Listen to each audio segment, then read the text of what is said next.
Welcome to your Mamamoon podcast, with interviews and tips from real life for your pregnancy journey from belly to baby. We are Tessa and Nina, and we are passionate about motherhood. Our goal is to give you tools towards a beautiful and empowering experience during labor and a smooth entry into life as a mom. Hi everyone, welcome back. This is your Mamamoon podcast, and we're super happy that you're tuning in for this next episode. As usual, you've got Kasia and Nina and myself here as your hosts, and we're really excited to be joined today by Ola, who is a sleep coach. Hello. Hi, Ola. So, can you tell us a little bit about your background, where you're coming from, what kind of sleep coaching you are sharing? Just a few words about yourself. Thank you for having me. I love your work already separately and together, so I'm really happy that I could join. I'm a psychologist and a gentle sleep coach, super gentle recently, because I've noticed that parents would like to work with a very, very gentle approach, but I'm going to talk about this in a second. I also run Creative Mama Tribe for moms to connect with each other and express themselves through art. So after the baby is born or just before, when they're still pregnant, they can come connect with other moms and create. Cool, thanks a lot. So it's really cool to have you here because at Mamamoon, and this is live podcasting. So I've got my baby boy here, just if anybody is wondering what's making that sound in the background. It's great to have you at Mamamoon because we're always trying, especially with this podcast, to help parents prepare during pregnancy already for labor, birth, and parenthood. And I think sleeping and getting your child to sleep and sleep quality is such an essential part of that postpartum and parenthood journey that it's really cool to have you. But to be honest, when I first heard about sleep coaching, I thought, it's that usual. I think it's that the method that everybody knows, letting your child cry until it falls asleep by themselves. But I think your approach is completely different, and you're really taking a different perspective to that. Can you tell us a little bit about what you do, what sleep coaching is, and you just already touched upon the method of gentle sleep coaching. So what are you doing? What are you sharing with your parents then? Yeah, so like I said, I'm a gentle sleep coach, and I want to highlight the word coach. So whenever you see sometimes a sleep trainer or a baby sleep trainer, it's most of the time for crying out method, and I don't really like trainer word in here because babies are not dogs. You cannot train them, but you can work together and coach them like coaching is coaching footballers in the football field. So you work together and players listen or not listen to you, but you're a team and everyone is important. So the same in the gentle sleep coaching. What I do, I always I don't believe in cry out. I think it's a very rough method. It works, and for some parents it's a perfect method and they're happy with it, but for some doesn't work at all. And I personally wouldn't be able to do cry out. I think it would break my heart, but I can understand why people go for that method, because if you're so tired and you're exhausted, you just want to sleep, whatever the cost. So I can imagine some parents get to the point where they cannot hold anymore and they just go for it, which I also get many clients. They try cry out and they couldn't hold on for this crucial few days or a week even, and they come to me and they want to do it in a gentle way. So I always try to make it so parents are feeling the most comfortable and is good for the baby. So nothing is suffering during the sleep coaching process. So child, mother or father, or development or the growth of the baby nor their relationship and attachment. So it's all intact during the process, which is very important for me. So when you mention gentle methods, can you give us an example? So I like example either to old school teaching how to swim. So if your parents or my parents were holding hands underneath the baby's tummy, and the baby swims and feels the parents' presence there, and also normally it's a father who's helping the child how to swim. So he's holding his hands there, so the kid or the child is feeling the pressure on the tummy. And then from time to time, you take your hands away maybe for 2 seconds and then put the hands back, maybe then for 5 and 10 seconds, and to check if the child is floating, and then maybe for 1 minute, but you still walk along with your child. So it's a fading method. And then at the end you can take pictures and stand on the side of the beach, or in the pool, and your kid is playing around, and it's all fun. So whatever I start with the maximum support, and then wean the support, so then you can take pictures at the end. And then you can walk out of the room after you give a kiss goodnight.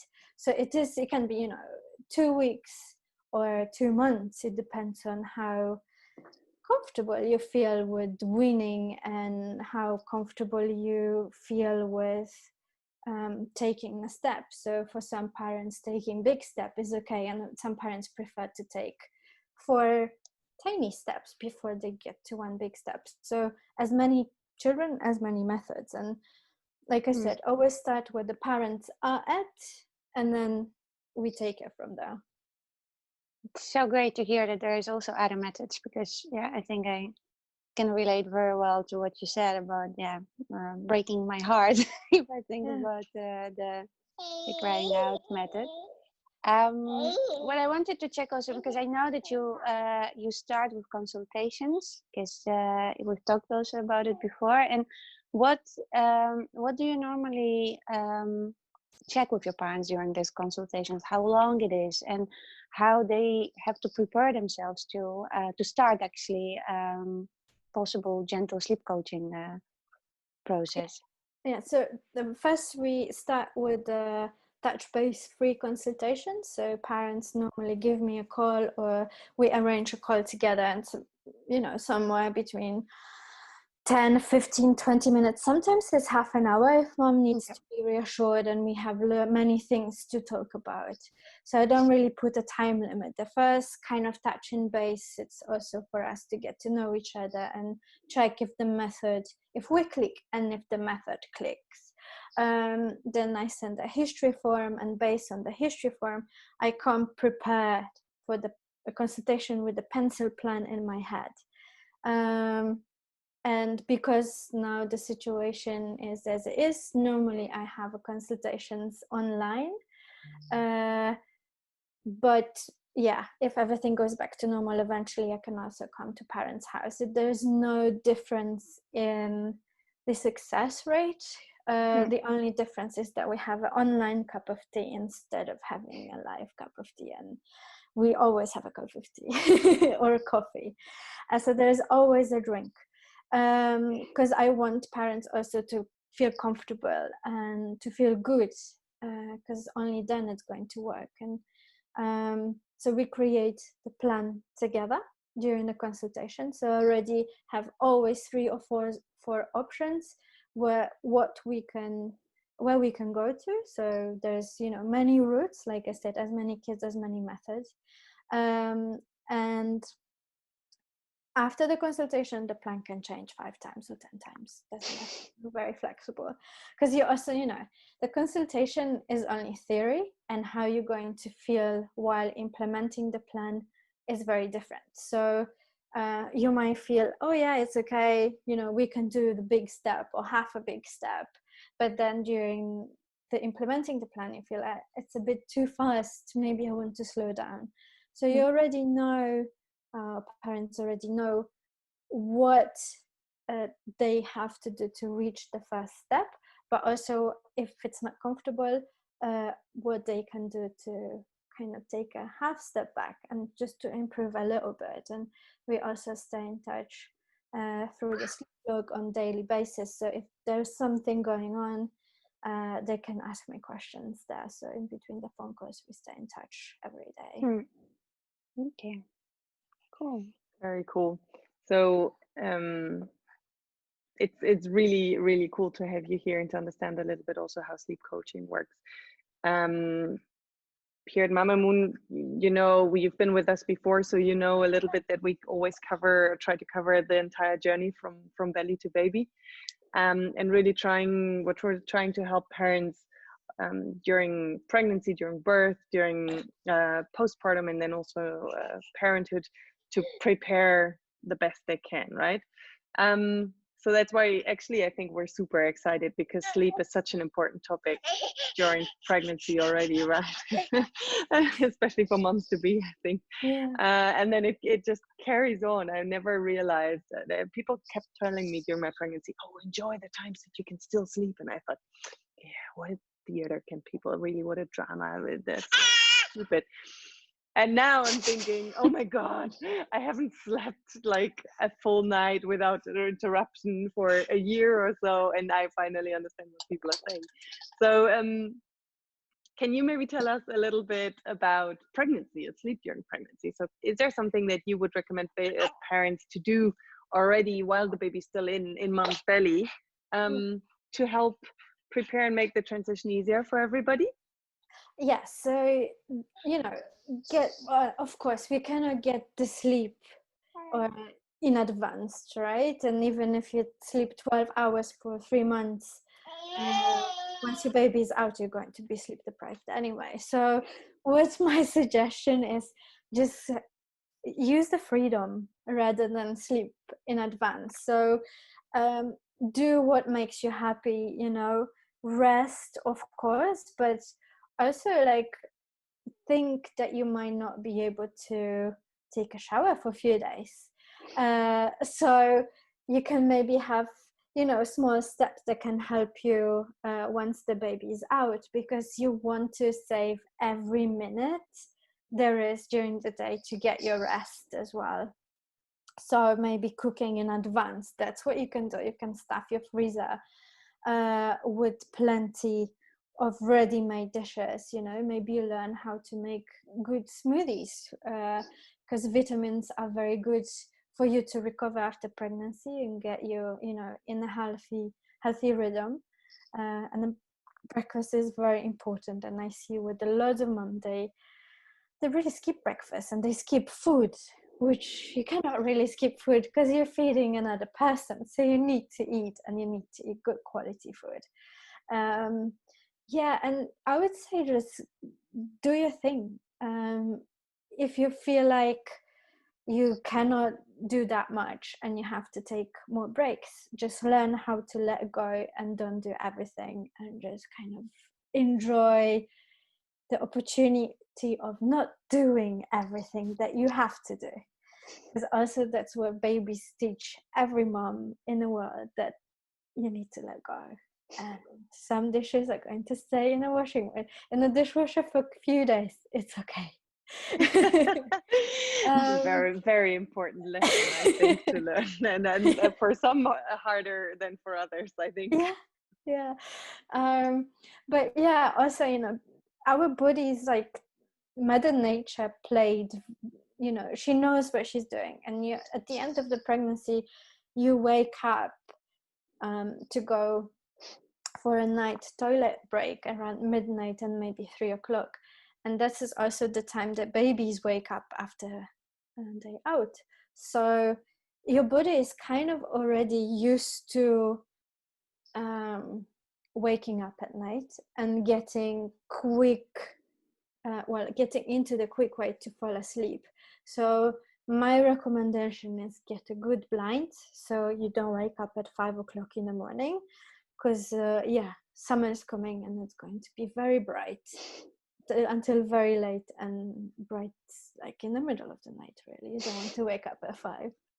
And yeah, eat good food, maybe avoid the screen towards the end of the day, maybe reading a book, doing Sudoku, or just chilling, playing game cards with your partner, or just kind of chill in general. And just do your thing. And is it like, because what I was actually curious, so because I normally do wake up at like 5:30 in the morning to go and do my practice, and I did it throughout my both pregnancies, and it was also, so when I was pregnant with Lily, then Robin was actually saying like, okay, you are seriously about to screw us up because she's gonna adapt to your rhythm that you're waking up at 5:30, getting on the bike, and then you are, flowing for 2 hours and coming back. And he's a very good sleeper, so he really needs his time. So he got me a little bit scared. Like, is it actually true that with the way that what you are doing? So how is your rhythm when you are pregnant, when the baby's still in your belly, that you can impact the way that they start sleeping short after labor? Yes and no. So of course, when you are active, your baby is sleeping. So I would say if you get up early in the morning, he might be rocked back to sleep in the belly. They cannot really tell night and day when they're in the tummy because it's all dark. And the same thing once they're out, they cannot tell day from a night. What I see with a lot of babies that were busy in the mom's tummy in the middle of the night, those babies tend to be awake also once they are out around those same times. But learning internal clock when they distinguish day from night takes around 6 to maybe 10 weeks. And you can start fixing it from day one, straight after day out. So it's not necessary so bad that you had to get up at 5:30. You didn't screw anyone up. I'm glad that I have it recorded. Exactly. I'm going to send the video to Robin straight away and say, okay, now no more complaints, please, here. It's not my fault.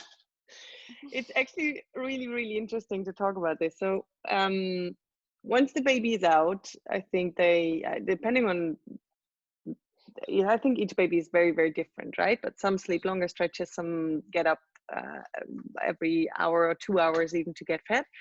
What are the golden tips that you or the methods that we can use to help our newborn sleep longer stretches at night, and then that way also get some rest ourselves instead of being sort of awake all the time? Yeah, so 3 golden tips. So the first one, get the sunlight and daylight in an appropriate time of the day. So not 5:30. It's okay once your baby is still inside, but once the baby is out, let's keep it maybe 7, 8, so to get you a little bit sleep as well. So from 7 or 8, you can open the curtains and say, hey, good morning, how are you doing? Oh, I missed you so much, you slept so nicely. Happened never. But I'm exhausted. I hope you're rested because you're so cute. But yeah, so just get the sunlight and daylight in, open the curtains, don't make a dungeon from your house. And it's also good for you to get the sunlight. With that sunlight and daylight, we all get depressed, and we need this extra shot of positivity and good energy, especially in the first months after the baby's out. So this is the first one. The second one, treat night as a night. So if you need to change your baby, I mean, of course you would need to feed your baby, but if there's no poop, no need to change the baby at night. Eventually they're going to sleep longer stretches, and you're not going to wake up in the middle of the night to change your baby's nappy because it might be full and uncomfortable. You just, nappies can hold on for 12, even 14 hours if you get a good size. So yeah, no need, no poop, no change. And also because they wake up at night to feed, and because they're so cute, I would discourage you to be very excited that you see a baby. Kind of just keep everything in and keep it very lazy. So like, oh, hello, I love you so much, but I just feed you and it's time to go to sleep afterwards. Rather than, oh my god, you're awake, let's hang out, I love you so much, and start playing. A night is for sleeping. You don't want to teach your baby that it's very fun to wake up because mommy is going to play. So save yourself a few minutes and just make everything very calm and quiet and chill at night, so they don't wake up and go like, oh nice, let's wake up more often because we can hang out so many times, so cute, it's nice, bring it on mommy. So no, you want to keep it lazy, night as a night, day as a day. And the third tip, carry and hold the baby a lot. So especially during the first few months, the fourth trimester is very important. So first 3 months after the baby's out, they still officially need to be in your belly, but our hips are too small or the head is too big.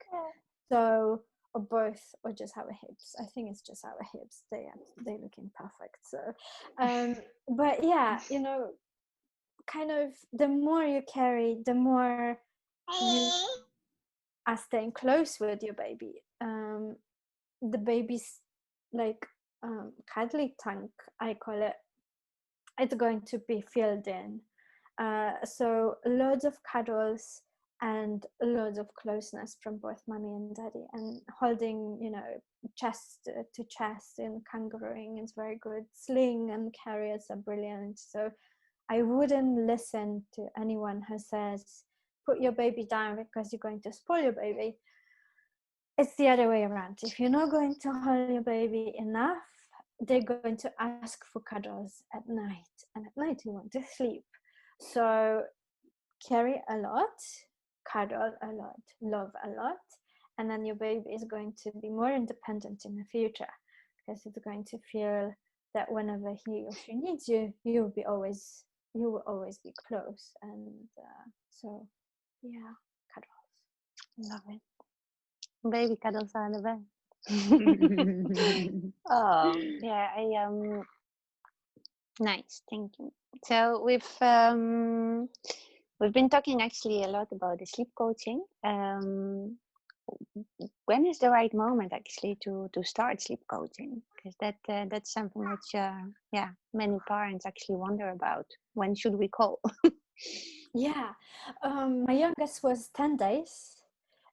So, just after this, after Kramzor, he's gone, definitely ready to start. But not with the sleep coaching yet. So the sleep coaching starts with, around 5.5, 6 months, then definitely ready. If I get sometimes parents call me during the 4-month sleep progression because they're completely exhausted. It's okay to start with tiny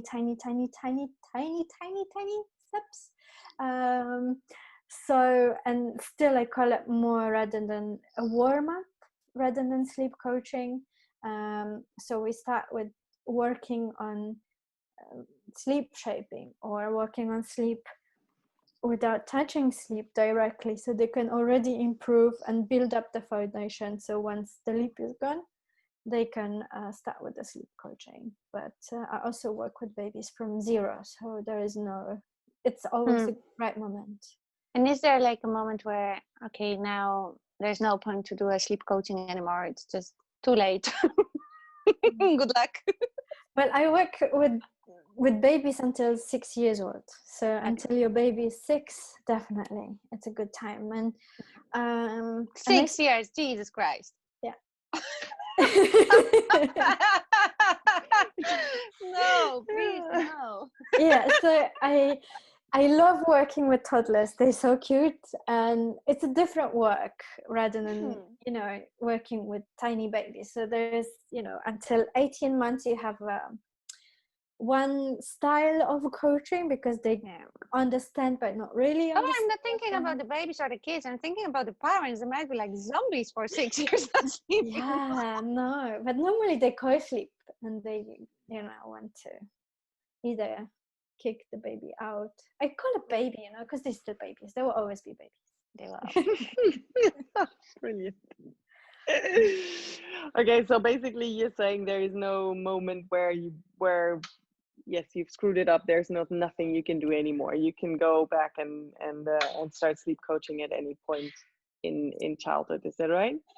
Yeah, it's always the right moment. So, I had clients who were breastfeeding at 3.5, and that for them, that was the right moment, and they were not ready either to drop the breastfeeding or co-sleeping or anything, and that was a good time. And I have parents who, like 6 months, they cannot wake up once a night because it's a disaster. So, always the right time. Whenever you're ready, your baby's ready. And then up until those months that you were saying, is there anything like in the first months that we can do or that we should do to help our babies to sleep better through the night? Yeah, so already the 3 golden tips for newborns, keep going with them, and maybe even with this you can already avoid any sleep so cute. Going to the any sleep coaching later on, but you can also start whenever you're ready and do whatever you think is best. For the 6 months you can do anything and everything, whatever you feel it's good. You can always fix it, and like I said, like I work with kids until 6, so no one said you had to fix everything. If you're happy to breastfeed your toddler until he's 2.5, or 3.5, I'm happy for you. You don't have to do anything. If you're happy with co-sleeping, you can continue whatever makes you happy, and your baby's happy, so no need. And I was actually, so we've been talking now quite a while, and the word routine or schedule didn't really popped up. So I'm a little bit curious because every time also like, when we talk about sleep coaching, it's it's, let's say, the routine, the schedule, and I live in the Netherlands here. It's a big thing, if I think about where I'm from in Poland, that's not really a thing, at least not where I'm from. So just curious also about if you looking through the sleep coaching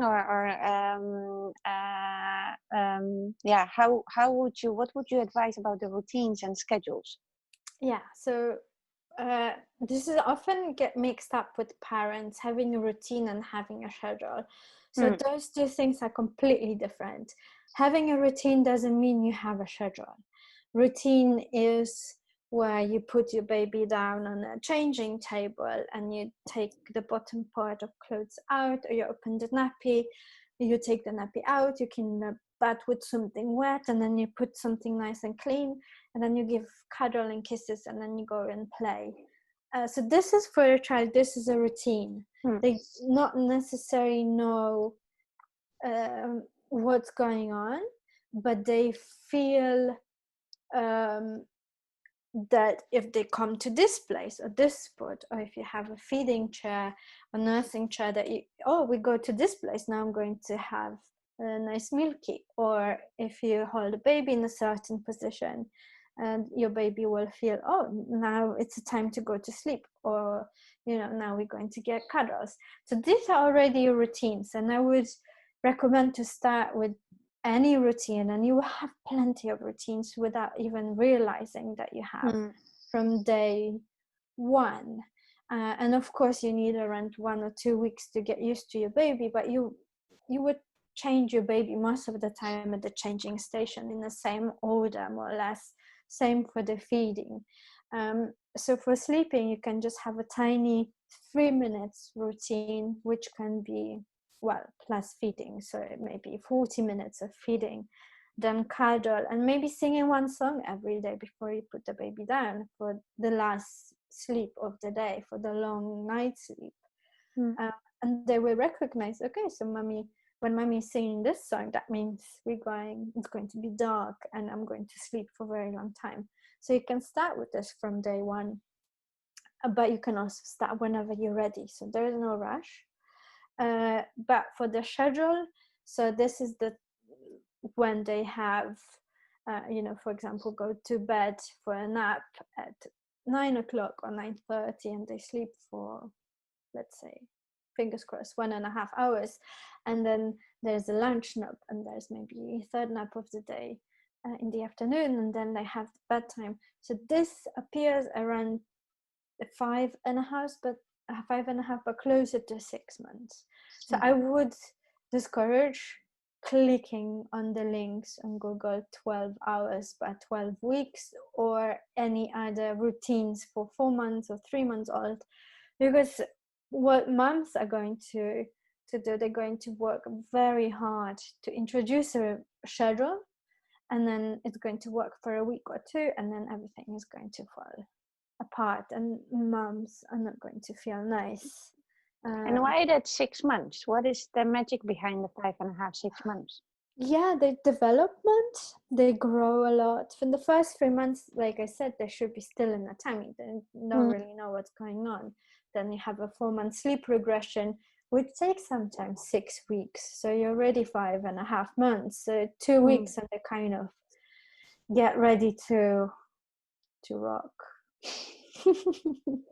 I recognize that what you just said about schedules and changing every time. Like this little one, he sleeps when, I don't know, he sleeps for 3 days in a row on the same moment in the day, and I think, yes, finally we've got some rhythm, and finally I can sort of align my day to when he will sleep, and then he just goes about and throws everything out of the window and decides to sleep on different moments of the day for another week or so. And I think for parents who like to be structured and have like a certain life around being with their children, it's super, super hard.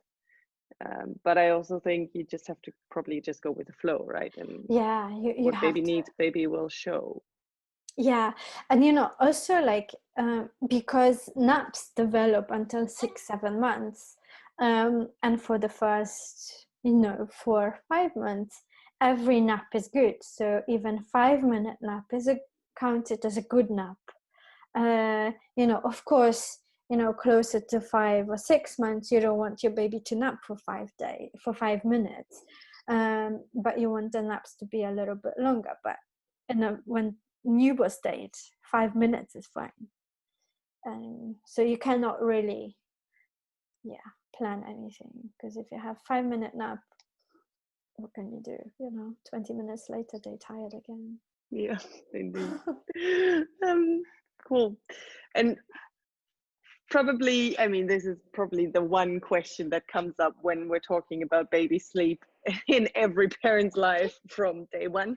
Is like, so when is my baby finally going to sleep through? When am I going to get finally a sort of 6 hours sleep or 7 hours sleep in a row, and some time for myself on top of that? What's your experience, or what do you say if people ask you that question? Yeah, so officially 6 months. In practice, I've seen 2 babies that slept 7 to 7 from around 6 months. So normally it happens closer to a year. So already 8-10 months they can definitely sleep through, but some babies don't, and especially if they breastfeed, they also want to nurse and cuddle, not necessarily that because they're very, very hungry, but because they kind of want to feed. So and cuddle, feed and be close to mom. So of course the tummy is used to be fed, but I don't see a difference with babies that are breastfed or bottle fed. So more or less it's 8-10 months at a good age to start sleeping through, but some kids take another few months to sleep. And that's what the sleep coaching is, to help also to wean the night feeds, because it's not only about the sleeping through, but also how to gently wean so they don't feel hungry and the breasts don't explode in the process. I recognize a lot. Yeah, sorry, go Kasia. I was just saying that I recognize a lot from what I was just saying. Yeah, I mean, my first kid, so Lily, was what they call a unicorn baby. So she was sleeping through at 6 weeks. And it was awesome. You know, yeah, Miko is different. So he's now 9 months and a bit. So you say 10 months. I can really recognize what you're saying, that I'm still breastfeeding him, but he wakes up pretty much more for a cuddle rather than actual food. And that's, yeah. So it's, yeah, I see that there, yeah. Yeah, and if you're okay with that, you know, it's okay with that, right? Enjoy, because he's going to be teenager in, you know, in 5 minutes. So yeah, I also think it's really hard. We also have a sleeper here who wakes up once at least, most of the time twice at night for a feed.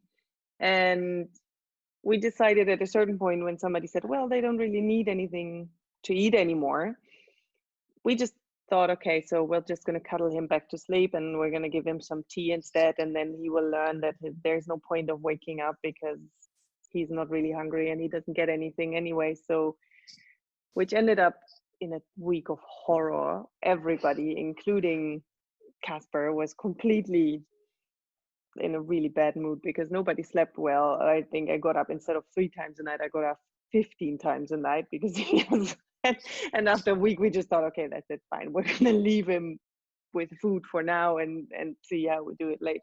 I guess every baby is a little different in that, but it's probably for me, I think it's one of the hardest topics to get through and understand how we can help him sleep through the night.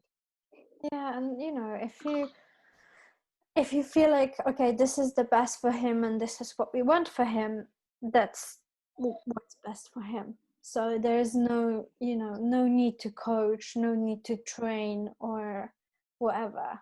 If you're happy, he's happy, and he also feels it. And you know, I see a lot when parents want to change breast milk for a bottle, and they hope for the best, you know, because formula is going to fill your baby's tummy for longer. It does change for 1-2 days and then it goes back to normal.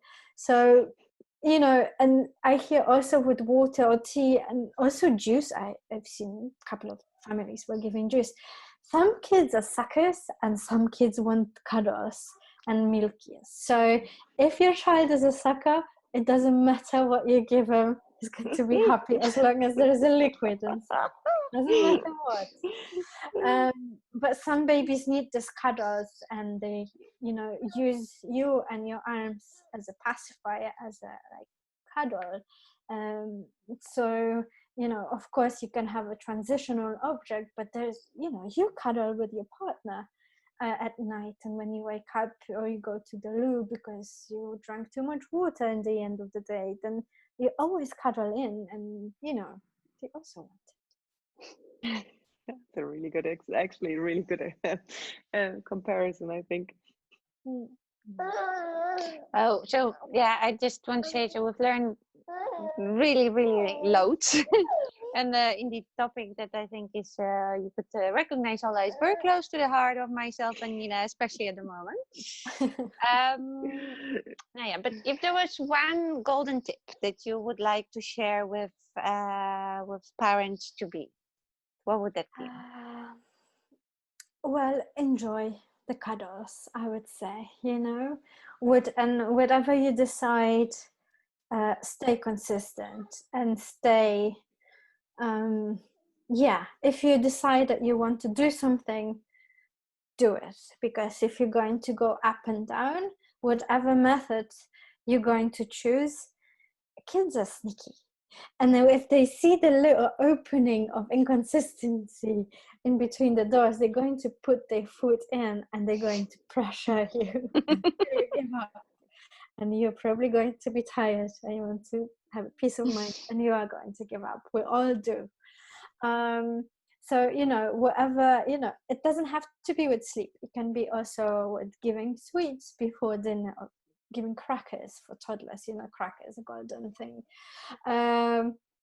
So yeah, be consistent and enjoy the cuddles, kind of 2 golden tips.